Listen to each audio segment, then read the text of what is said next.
The moment your paycheck hits your account, something predictable happens to most people. For roughly 12 to 20 seconds, long enough to unlock your phone, scroll past 3 ads, and open your bank app, your brain runs a crash rehearsal of every small thrill your money could buy. That first quick thought usually looks like this: buy the new phone now, or order the $35 dinner, or finally grab those sneakers in my cart. Those split seconds are expensive. They decide whether your money becomes a short-lived pleasure or the first brick of something bigger. I want you to treat those first 15 seconds as a decision point, not a permission slip. You can waste them, or you can turn them into a routine that, over months and years, changes your life. I don't mean vague advice. I mean a step-by-step payday routine that you run the exact same way every time you get paid. Do this, and you will outperform 80 to 90% of people who never prevent their money from leaking. Do nothing, and your money will leak in hundreds of small, painless ways that add up to thousands of dollars a year.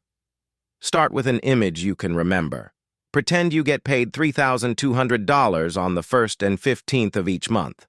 That number is your entire working month packaged into 2 deposits. Now imagine setting a rule. When one of those deposits posts, you spend exactly $0 from it for 24 hours. That's not dramatic. It's a pause designed to stop autopilot spending. In that day, you open a simple spreadsheet or your phone notes, and you write down 7 numbers in this order. 1. How much must go to rent or mortgage? 2. How much must go to utilities and internet? 3. How much must go to groceries? 4. How much must go to debt minimums? 5. How much goes to taxes or a tax pot if you freelance? 6. How much goes to an emergency fund? And 7. How much goes to retirement? Do this math for one deposit. Multiply by 2 if you were paid twice a month, or do the math for the month if you get one monthly paycheck. You'll see the math quickly.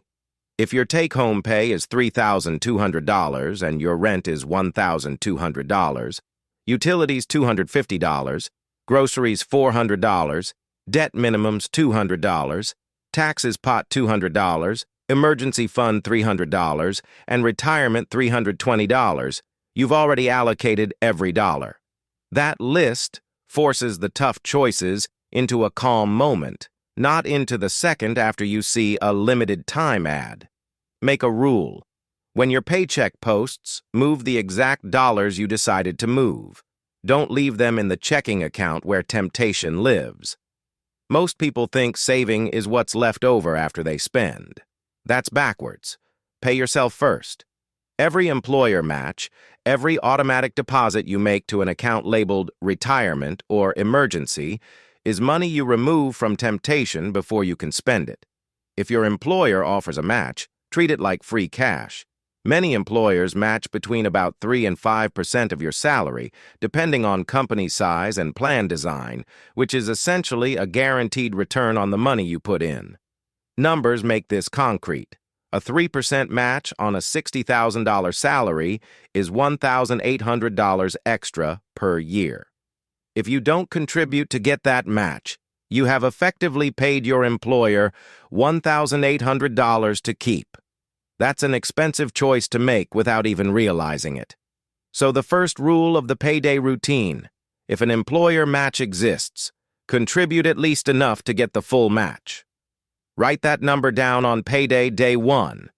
Next, you must know how much of your monthly income goes to essentials. Call them necessities.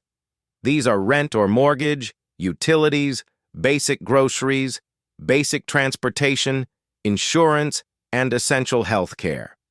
If you spend more than about 60% of your take-home pay on those items, you're in a risky spot. That 60% number isn't arbitrary. It comes from practical budgeting guidelines and real income examples that show 60% leaves room for savings, debt repayment, and small discretionary spending.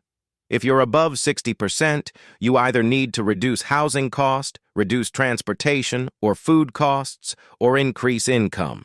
For many people, that means moving to a cheaper place, negotiating expenses, or improving income through a side gig for a while. To illustrate, imagine two people. Person A earns $42,000 a year, takes home roughly $2,500 per month, and spends $1,600 on rent, $250 on groceries, $150 on utilities, and $200 on transportation. That's $2,200, or 88% of take-home pay. Person B earns $85,000 a year, takes home about $5,100, and spends $1,800 on rent, $600 on groceries, $300 on transportation, and $300 on utilities. That's 45% of take-home pay. Person B has more room to save and invest, even though their absolute rent is higher. The takeaway: percentages matter more than dollar amounts. Make sure you know your essential percentage after every paycheck. You also need an emergency account that holds a clear target and a clear rule. The rule is simple. Money in the emergency account is only for emergencies, not for vacations, not for impulsive tech buys, and not for that investing opportunity your friend swears will pay 50% in 6 months. The target is 3 to 6 months of living expenses for most people. If your essentials are $2,700 a month, your emergency target is $8,100 to $16,200. That target forces you to build an automatic habit. If you can only deposit $100 per paycheck, that's fine. Automate it. If you can deposit $500, do that. The point is steady, automatic progress. Here's a truth most people ignore. A large share of adults lack a meaningful emergency fund. Recent surveys show that nearly 1 in 4 Americans had no emergency savings at all in recent years, and many more had less than 3 months of expenses. That leaves households exposed to car repairs, medical bills, or job disruptions. Because of that reality, if you get paid and you can't immediately move something into an emergency account, you should at least set up the transfer to happen automatically the next business day. The habit matters more than the speed at which you accomplish the target. Payday routine rule 3 is about debt. Not all debt is bad, but most high-interest consumer debt is a drag. When your paycheck arrives, split your debt payments into 2 piles: minimums and extra principal. Minimums keep your credit score healthy and avoid late fees. Extra principal shortens the loan and saves interest. Choose one debt strategy and stick with it. One approach pays highest interest first, which is mathematically efficient. Another pays the smallest balances first, which can be psychologically motivating. Both work if you stay consistent. Pick one, automate the payments, and keep the auto-pay running. Credit scores matter. They influence the interest rate you'll pay on a mortgage, on a car loan, and often the options available to you for housing. The national average credit score has been in the low to mid-700s in recent years. Keeping accounts current and avoiding missed payments is the fastest way to keep your score healthy. If your paycheck posts and you see any minimums due, pay the minimums automatically so you never accidentally miss a payment. One missed payment can cost you more than late fees. It can cost you lower credit access and higher rates for years. Retirement is non-negotiable. If you treat retirement as something you will worry about later, you will regret it later. Compound interest is not a magic trick, it's a mechanical fact. Investing small amounts consistently over long periods creates large differences in outcomes. For example, if you start putting $400 a month into a retirement account at age 25 and earn 7% average annual return, you will have roughly $1.1 million by age 65. If you start at 35 with the same monthly deposit and return, you'd have closer to $430,000. That 10-year delay costs hundreds of thousands of dollars. That's why the payday routine must include a fixed retirement deposit the moment your paycheck posts. Automate it. Put it on autopilot.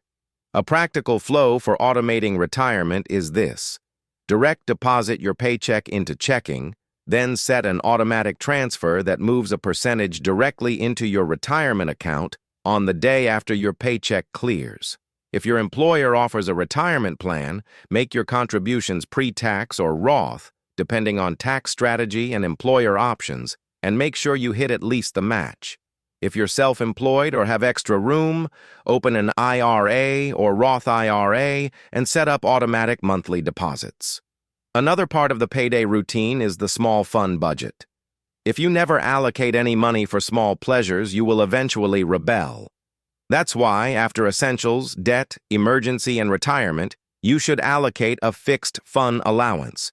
It could be 3% of your take-home pay or $100 or $300, whatever fits your situation. When your paycheck arrives, move the fun money to a separate account or a labeled card. Spend it freely. When it's gone, it's gone. That simple rule prevents tiny, random purchases from stealing your larger goals. Think of this as a behavioral trick. Finite, labeled money for non-essentials reduces sneaky expenditures. Imagine a freelancer who averages $6,400 per month across uneven pay. Some months are $10,000, others $3,200. They decide to smooth the income by creating an average income pot. Every time they get paid, they auto-transfer 50% into checking for the month's living costs and 50% into a buffer account. That buffer grows during big months and covers low months.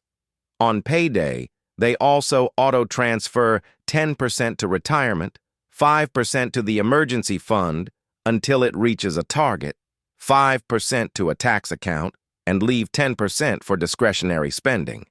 The buffer and the tax account remove panic. The retirement transfer uses compounding. The emergency fund builds until it covers 3 months of average expenses. That system converts variable income into steady financial progress. If you are an hourly worker with a $1,200 paycheck every 2 weeks, you can mimic the same routine but with smaller line items. Set up these automatic transfers on the day after payday. $150 to emergency, $120 to retirement, $100 to debt, $200 to essentials labeled bills and groceries, and $30 to fun. These numbers might look small, but consistency compounds. In 1 year, those $120 monthly retirement deposits add up, and the emergency fund becomes a safety net rather than a hope. Another payday habit is immediate allocation for annual or irregular expenses, gifts, insurance premiums, car registration, property tax. These costs crop up and wreck budgets when they do. When your paycheck posts, allocate a small percentage toward those predictable irregulars. For example, if you spend $1,200 on gifts and insurance in a year, that's $100 per month. If you automate $100 into a yearly costs account with each paycheck, the bills never surprise you. Surprises bankrupt budgets more than obvious overspending does. Transparency matters. Write the numbers down. I want you to treat payday like a short financial meeting with yourself. 30 minutes of checking and moving money. Use simple labels: rent, utilities, groceries, debt, taxes, emergency, retirement, fun, annual. Every dollar belongs to a label. When your paycheck posts, move the dollars. This small weekly or bi-weekly meeting builds a muscle that prevents impulse spending. You'll also begin to notice patterns. For many people, the small subscriptions add up. You'll find $14 here, $9 there, a $2 trial that turned into a monthly $12 charge, and suddenly $120 per month leaks away. When you make transfers live in labeled accounts, these leaks become obvious. At that point, the choice becomes simple: cancel subscriptions or move that $120 from the fun bucket to the subscription label. The point is to make spending conscious. If you follow this payday routine, you will feel more control, less anxiety, and faster progress. If you do not, you will likely continue to let money slip away through tiny decisions you barely notice. The routine is simple. Pause for 24 hours, allocate every dollar by label, pay yourself first, automate transfers, protect credit, build an emergency fund, and review monthly. Do that. Keep it boring. Keep it automatic. In 5 years, you will see that the life you wanted was not built from a single dramatic choice, but from the same small decisions repeated every payday. Now go run the routine on your next deposit. Move the retirement deposit. Move the emergency deposit. Move the debt payment. Move the tax pot. Move your fund money. Do it before you open one shopping app. If you do, you will have used the most powerful tool that a paycheck gives you: the ability to make tomorrow easier than today. Thanks for watching, and I will see you in the next video.